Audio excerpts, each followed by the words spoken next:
Hey, Steve. How are you? Glad you're so excited to see me today. Alrighty. Good afternoon, everybody, and happy Monday. Let's get to it, and we'll begin with a few scheduling announcements today. President Trump will be hosting the Canadian Prime Minister Mark Carney tomorrow for a working meeting here at the White House. On Thursday, the president will host his 8th cabinet meeting alongside his incredible team. Also on Thursday afternoon, President Trump will host the president of Finland, Alexander Stubb, for a working meeting here at the White House. The president also wanted me to relay his congratulations to Japan for electing their next prime minister, a highly respected person who also happens to be the first female to hold the position for our great ally. While President Trump continues to negotiate peace deals, meets with world leaders, and celebrates the 250th birthday of our United States Navy, as you saw he and the First Lady do just yesterday, Democrats, unfortunately, are continuing to play political games. And we are now in day 6 of the Democrat federal government shutdown. Millions of American federal workers are under enormous financial stress as a result, wondering how they will pay their bills and take care of their families. If the Democrats do not vote to open the government tonight, federal workers will not receive their next full paycheck. Additionally, the special supplemental nutrition program for women, infants, and children will run out of federal money very soon. This program provides vouchers to buy infant formula, fresh fruits and vegetables, and other healthy foods for low-income families. It can be easily fully funded if Democrats simply vote tonight to reopen the government. Also, our incredible military service members who risk their lives to preserve and defend our country are now working without pay and will miss their next paychecks if this Democrat shutdown does not end tonight. The Republican-backed clean and nonpartisan funding bill fully funds this important food aid program, gets our troops paid, and reopens the government. So all of this begs the question, what is the Democrat ongoing shutdown truly about? The sad truth, we believe, is that the Democrats intentionally shut down the government and are inflicting this pain on American citizens to try and demand free health care for illegal aliens. Of course, this is an indefensible and truly radical policy to be in favor of, let alone to use as the primary reason to shut down the United States government. So the Democrats and their allies are desperately lying about their true motivations. We have to set the record straight with the facts so the American people understand what's really at play here. House Republicans passed a clean and nonpartisan funding bill to keep the government open and ensure our troops and other hardworking Americans are paid. Every single House Democrat except one voted against this clean and nonpartisan funding bill. Senate Republicans have subsequently tried to pass this same clean funding bill 4 separate times, and they will do so again tonight, to fully pass it to be sent to the president's desk for signature. And the president is ready to sign this bill to reopen the government as soon as it is sent to his desk. Yet every single Senate Democrat except 3 have voted against this clean and nonpartisan funding bill. The Democrats' current position is that the only way the American government can reopen is if illegal aliens can get free health care. Don't take my word for it, just look at what's inside of the Democrats' proposal to reopen the government. Their funding proposal would result in nearly $200 billion spent on health care for illegal aliens and other non-citizens over the next decade. To put this in perspective, $200 billion is enough money to fund the entire children's health insurance program, which provides health insurance to low-income children and women. Under the Democrats' proposal, the millions of illegal aliens who improperly were granted asylum and paroled under the Biden administration would once again be allowed to receive Medicaid benefits. It does not end there. The Democrat proposal would also require Medicaid to pay more for emergency care provided to illegal aliens than it does for American patients who are disabled, elderly, or children. When someone shows you who they are, believe them. The Democrat Party has unfortunately closed our government, costing Americans their jobs, threatening our military readiness, harming our economy, and causing chaos, all to help the illegals who broke into our country. Instead of holding country, which is what this administration is trying to do every day, the Democrats want to give them the free benefits paid for by the American taxpayer. Democrats in 2025 are for illegal aliens first and Americans last. This is the reality we are unfortunately facing right now in Washington, D.C. President Trump and Republicans will not give in to these radical demands. The president and Republicans have a sacred responsibility to serve and protect the interests of their constituents, the American people. That's why we are backing a clean and nonpartisan funding bill with no strings attached to reopen the government. Democrats should do what they did 13 separate times under Joe Biden and vote for this exact same type of funding bill. Now the Senate will vote tonight for the 5th time to reopen the government on the 6th day of this shutdown. All we need are an additional 5 Democrat senators to end this madness and vote for the clean funding bill to reopen the government. If you are an American watching at home right now, call your Democrat senators and tell them to do the right thing and end this shutdown. With that, I will take your questions. Here in our new media seat today, we have Elizabeth Mitchell from the Daily Signal. Elizabeth, thanks for being here, and please kick us off. Thank you for having me. I have 2 questions. First, President Trump told reporters yesterday that firings of federal employees are taking place right now. In which departments have people already been fired from their federal jobs due to the shutdown? The president was referring to the hundreds of thousands of federal workers who have been furloughed as a result of this federal government shutdown, both here at the White House and across the entire federal government, at agencies across the board. There are federal workers who are staying home. Many of them work in the White House. You know them.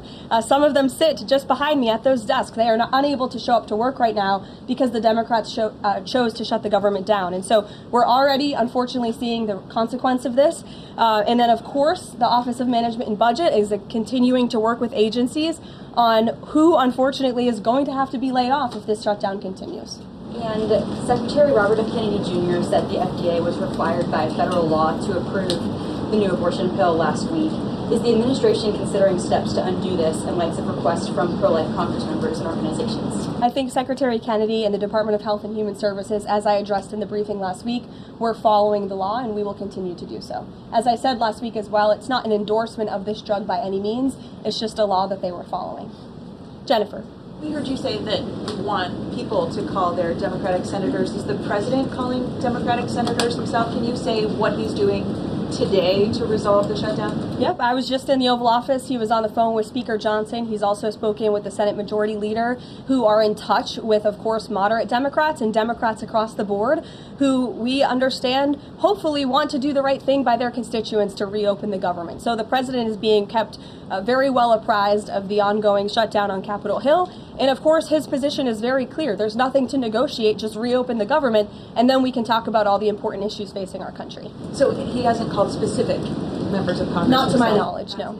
And then on the Affordable Care Act, is he willing to give more, to share more on what he'd like to negotiate on the Affordable Care Act later? Is he willing to say specifically what he would like and when? But look, the president is definitely committed to fixing and improving our healthcare system. You saw it again last week when he had one of the largest pharmaceutical companies in the world coming into the Oval Office and promising to lower drug prices by 200, 300, 100% in many cases for various types of drugs for American patients. That is a huge fix to a broken system that has been ripping off the American people for far too long. So the president's very committed to this. But right now, we need to reopen the federal government, and the president is remaining very firm in that position. Catherine. If the vote fails in the Senate today to reopen the government, would that trigger layoffs? Look, again, we hope that the vote will not fail because this administration wants to reopen the government. We don't want to see people laid off. But unfortunately, if this shutdown continues, layoffs are going to be an unfortunate consequence of that. Is there a timing for when that would happen? Well, look, we'll see how the vote goes tonight. And can you confirm, is the White House floating a proposal to cap Obamacare subsidies by denying them to new enrollees? I have not seen a proposal like that. Emily. Thanks, Caroline. The president said yesterday he was considering a phase 2 approach to Venezuela. Is the president considering U.S. boots on the ground or any kind of support of overthrowing Maduro? I won't get into any specific proposals that are being considered by the president and his national security team, but I think we've been pretty transparent and clear in the administration's view of the illegitimate Maduro regime, and the president has taken very unprecedented, tough action to end the illegal trafficking of illicit drugs into our country from Maduro's illegitimate regime. Karoline. Danny, go ahead. Thanks, Caroline. The French government has collapsed again for the fourth time in a year. And I was just wondering if there's any concern in the White House about the kind of ongoing political crisis there. Any thought about whether the President Trump's good friend, President Macron, should either call elections or even resign over that? Well, I can tell you the White House and the National Security Council are very much aware of this situation, but I think it would be imprudent of me to weigh in on French internal politics from the podium, so I will reserve comment on that. Behind you, yes. What is President Trump's expectations for talks today and I guess this week in Egypt? And is there a new timeline that the president is giving all sides to reach an agreement? Yes. There are technical talks happening right now in Egypt amongst Special Envoy Witkoff and Mr. Kushner, as well as their respective parties from all sides. What we saw take place on Friday, and I have not commented on that from the podium yet, is truly remarkable. You've seen all sides of this conflict agree that this war needs to end and agree to the 20-point framework that President Trump proposed. It's an incredible achievement, and the administration is working very hard to move the ball forward as quickly as we can. The president wants to see a ceasefire. He wants to see the hostages released, and the technical teams are discussing that as we speak to ensure that the environment is perfect to release those hostages. They're going over the lists of both the Israeli hostages and also the political prisoners who will be released, and those talks are underway, and the president is very much on the ball and is being apprised of this situation. The president has given a Sunday evening deadline. Obviously, the negotiations have extended that, I imagine. What is that new deadline? Does the president have a time frame in mind to see this phase implemented? Well, the Sunday evening deadline was to hear back from Hamas on the proposal one way or another. And of course, on Friday, Hamas put out a very clear statement in the president's view that they accept the president's framework, and that's why those technical talks are now underway. But again, we want to move very quickly on this, and the president wants to see the hostages released as soon as possible. Steve. How long do you expect those technical talks to last, Caroline? I don't want to draw a red line up here, Steve. Of course, it's very important, as I just mentioned, that we get this done quickly. That's how the president's team feels, so we can get some momentum, get the hostages out, and then move to the next part of this, which is really ensuring that we can create a lasting and durable peace in Gaza and ensure that Gaza is a place that no longer threatens the security of Israel or the United States. What do you expect to be on the agenda for the president's meeting with the Prime Minister of Canada tomorrow? I'm sure trade will be a topic of discussion tomorrow, and all of the other issues that are facing both Canada and the United States. I know the president looks forward to having that discussion with Carney in the Oval Office. Caitlin. Thanks, Caroline. I have two questions. On the layoff of federal workers, potentially, the president said yesterday that Democrats will be to blame if federal workers lose their jobs. Historically, though, in past shutdowns, workers have been furloughed, but they have not been laid off en masse. So wouldn't that be the president's call to lay people off? As I've said repeatedly, Caitlin, this conversation about layoffs would not be happening right now if the Democrats did not vote to shut the government down. And as I also said last briefing as well, we are $37 trillion in debt, and the government is not receiving any cash. So someone has to look at the balance sheet and be good stewards of the American taxpayer dollar. And layoffs are an unfortunate consequence of that. First term, for example. Well, as I'm telling you now, this administration is focusing on checking the balance sheet and ensuring we're doing the right thing by the American taxpayer. And again, these conversations about layoffs would not be happening in the White House today if not for the Democrat shutdown. And they have a choice to change that. They have another opportunity tonight to do the right thing to reopen the government. Joey. Judge over the weekend. Sorry, my second question. A federal judge over the weekend that the president had appointed to the bench in his first term in office basically argued that he could not deploy other states' National Guards to Portland. Basically said that it was untethered, his argument, to what is actually happening on the ground. Which local officials in Portland have said that the National Guard is needed there? With all due respect to that judge, I think her opinion is untethered in reality and in the law. The president is using his authority as Commander-in-Chief, U.S. Code 12406, which clearly states that the president has the right to call up the National Guard in cases where he deems it's appropriate. And if you look at what has happened in Portland, Oregon, for more than 100 nights, I was talking to our law enforcement team about it this morning, for more than 100 days, night after night after night, the ICE facility has been really under siege by these anarchists outside. They have been disrespecting law enforcement. They've been inciting violence. We saw, again, a guillotine rolled out in front of this federal building. And so the president wants to ensure that our federal buildings and our assets are protected. And that's exactly what he's trying to do. And ultimately, in the case in Los Angeles, that judge ruled in the Ninth Circuit, that panel of judges ruled that those troops could remain and that the president was well within his authority to do so. So we are appealing that decision. As you know, we expect a hearing on it pretty quickly, and we're very confident in the president's legal authority to do this, and we're very confident we will win on the merits of the law. But no local officials that you can point to that have said we need the National Guard? Because I spoke to the police chief of Portland last week. He said that the president's claims just don't match up with what's happening on the ground. I would encourage you as a reporter to go on the ground and to take a look at it for yourself, because there's been many members of the press, not press in this room, but independent journalists, some of whom we'll be inviting to the White House very soon to share their stories, because they have been in the middle of these riots and they have witnessed the anarchy that is taking place night after night. It's on video. You should play it on your show. You have a great opportunity on prime time on CNN to show your audience. Yeah, but you're probably talking to partisan Democrat officials who are opposed to everything this president does. You should also ask the people who live in Portland. We've actually heard from many members of the community who have said that this is complete civil disobedience. It's a mess. It's been loud. It's been troubling for neighbors in the community who are just trying to live peacefully. And these people are not there to peacefully protest. They are there to cause mayhem and havoc. Yeah, Karoline. Stephen, go ahead. Thank you, Karoline. Two questions.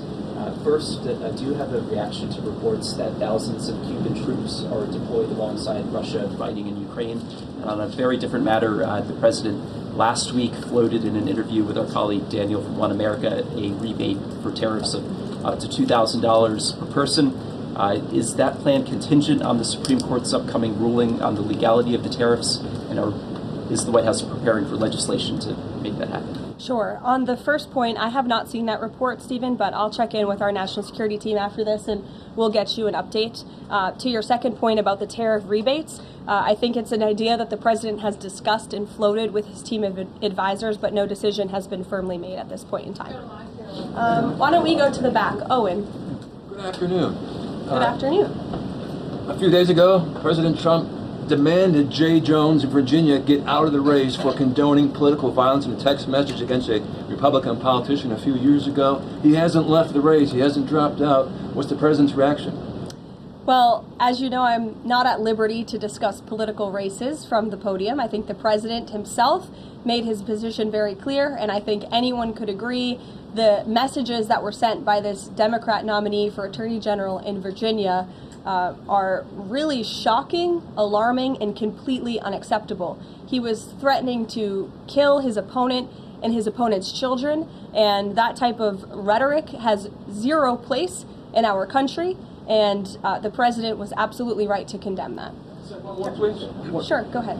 Thank you. The Democrats have questioned and scrutinized the president's comments about using potentially the military, American cities, as training grounds for the military. And when you look at Portland, Chicago, local and state officials say that their local law enforcement is able to handle the situations, these protests on the ground. The president says that Portland is burning, using that as justification for the National Guard in Portland. But when you look here in Washington, D.C., the president just last week said it is now a completely safe city, and there are still National Guard members on the streets that are not involved in ICE activities. Can you provide the justification for the White House here in Washington, D.C., why the National Guard members continue to be out on the streets? Because Washington, D.C. has invited the National Guard here. Why?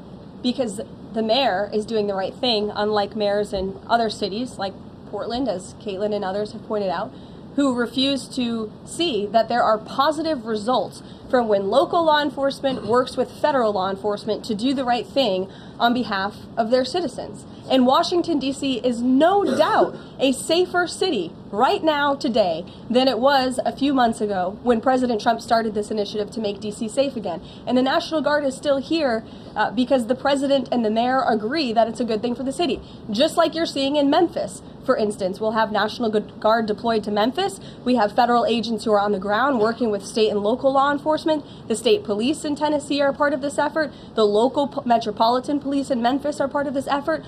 State and local law enforcement and federal law enforcement should be working together. And it's a shame that we see in some cities across the country that their mayors are just simply refusing to cooperate because they don't like Donald Trump. And that's what this boils down to. And I don't think any American would disagree that Chicago needs more law enforcement reinforcements, that they need more resources.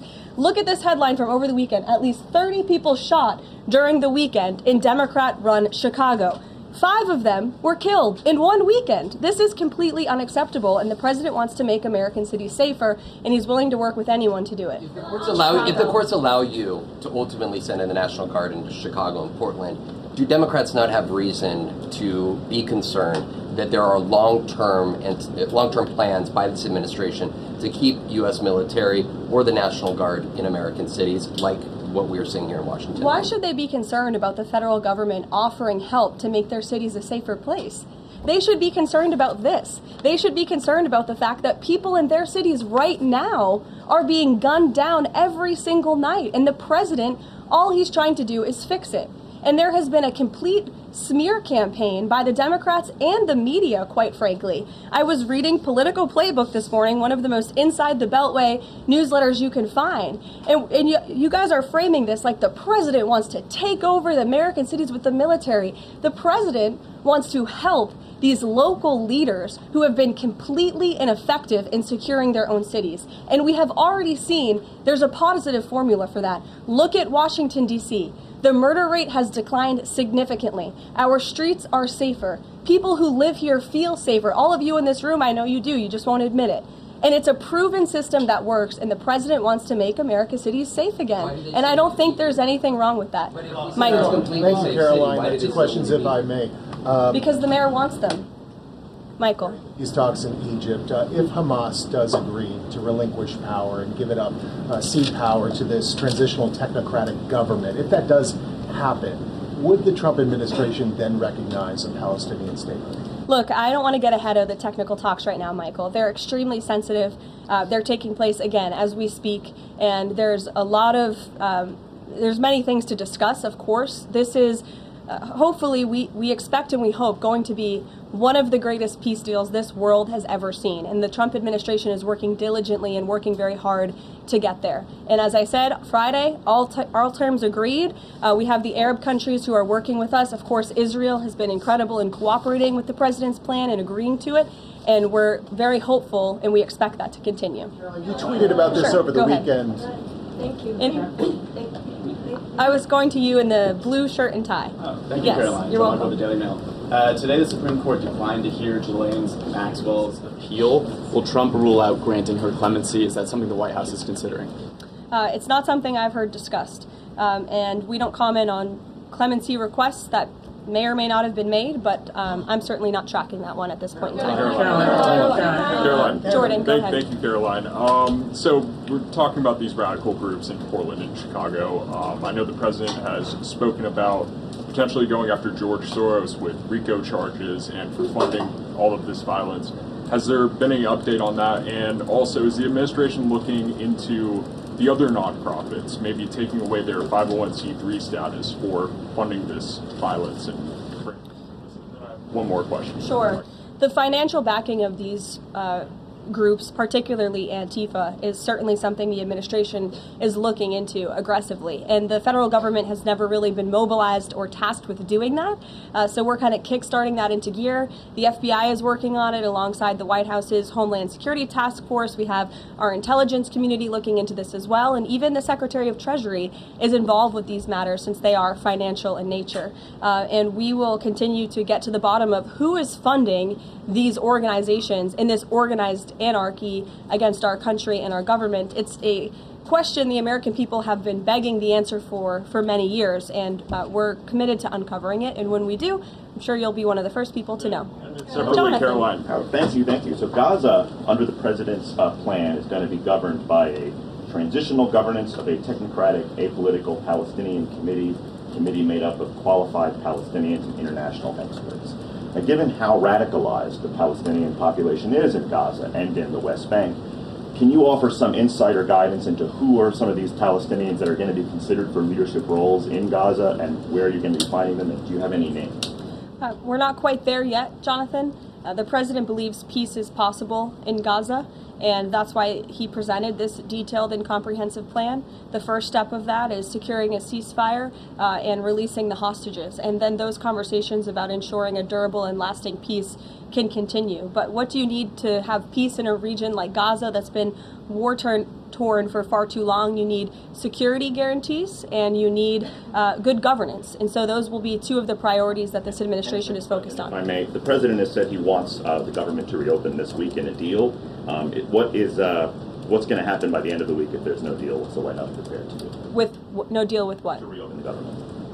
Look, as I said, unfortunately, there's going to be a lot of pain inflicted. There already is on the American public, on our troops who are not being paid, again, on women and young children who depend on critical food assistance.